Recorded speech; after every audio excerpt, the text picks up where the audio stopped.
Kenapa dipanggil Abu Hurairah? Semua orang tahu dia suka dengan kucing. Ni nak bagi tahu pada orang perempuan siapa yang suka bela kucing.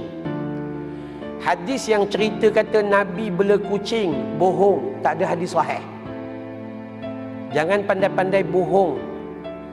Hadis kata Nabi tak benci, ya betul, binatang tak boleh benci. Tapi Nabi tak bawa kucing masuk di dalam rumahnya. Abu Hurairah bela kucing, tapi dia tak bawa kucing masuk dalam rumahnya kerana binatang najis, bukan tempat dia dalam rumah. Jangan guna hadis palsu kononnya Nabi sayang kucing, bela kucing. Tak ada satu hadis pun kami yang mengaji hadis ni jumpa, melainkan hadis-hadis tu adalah palsu. Tak ada hadis sahih.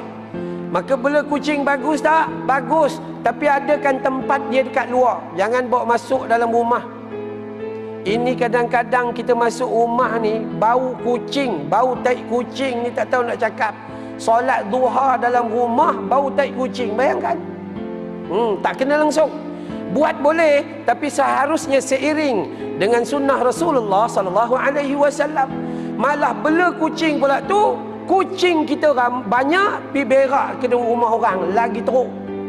Orang tegur, marah ke orang pula, lagi teruk. Akhirnya dia dengan kucing 2 kali 5. Kenapa? Sebab buat tidak berpandukan ilmu Allah Subhanahu Wa Taala.